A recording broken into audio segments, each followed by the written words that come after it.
Welcome back to Healthwise. With us is our special guest, Dr. Kerry Thibodeaux with the Opelousas Wound Treatment Center.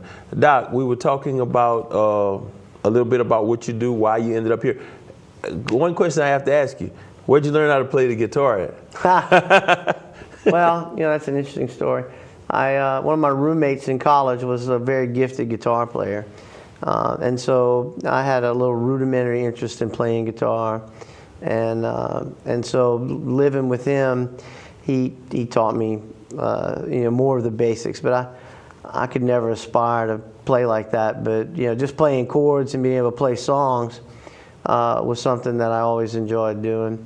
And chicks dig guitar players too, just for the record, okay? Yeah. So I got that inspiration.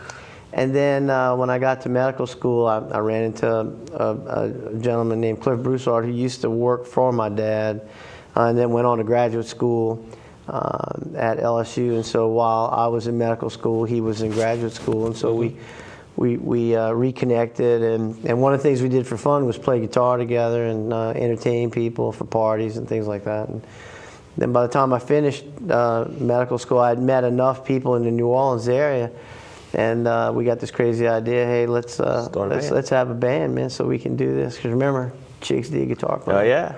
So and then I needed beer money, okay.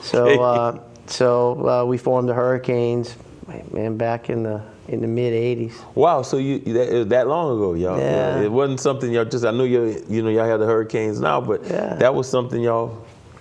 Yeah, so we played the Maple Leaf Bar on Oak Street. We were the Wednesday night band, and there'd either be no one or 400 people. And then the medical school classes would get us to play parties, and then.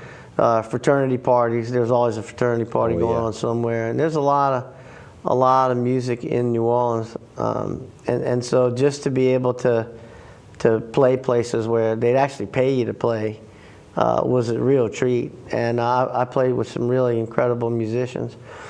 And then when I came into practice, I met Stephen Morrow, Big Danny. Oh yeah, Big Danny. He's from Arneville, and I knew Stephen growing up. He's a little older than I am, but he's like an idol of mine because he's a bad bass player. Oh yeah, I mean, just one of the best. One of the best bass players. He played with some incredible bands, and so we were able to bring Cliff over, and then he introduced me to Clarence Zimmer, Zons, fabulous guitar player. Oh yeah, and then Don Demerel. We call him the Cajun Billy Preston. He is a wicked keyboard player. Oh, yeah. A lot of fun to play with too. So we reformed that group as the Hurricanes, and we've been playing ever since. Yeah, and I've heard them play at numerous gigs, and they can really play. I think y'all opened up for the courthouse square for the. What do you call it? Music and Market. Yeah, we had a good crowd. It was a lot of fun. Yeah, and it was a nice afternoon. Right. We jammed. That's a great place to play because you're right in the middle of the buildings, and it all just reverberates. It's incredible. Everything just comes up. Our next gig's coming up at the Squirrel Cookoff. Right, that's what we're going to talk about. Doc, I mean, now you said who's the Squirrel Cookoff? Who's the benefit go to? Or tell us before you even hit that.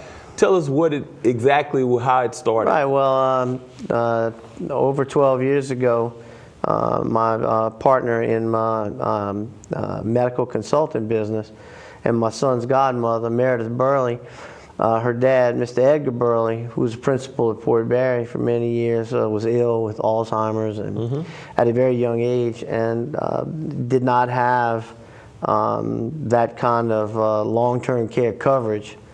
And so, very quickly had to be institutionalized and ran up a significant amount of bills that the family was unable to pay without causing a tremendous amount of hardship. And so her dad was a very avid squirrel hunter and loved to do nothing better than after hunting squirrels, cook them and eat them. And so we thought it would be a great tribute to him to do a squirrel cook-off, and I told her, I said, your dad's so popular and so well known. I said, we won't have problems if once people know what we're doing.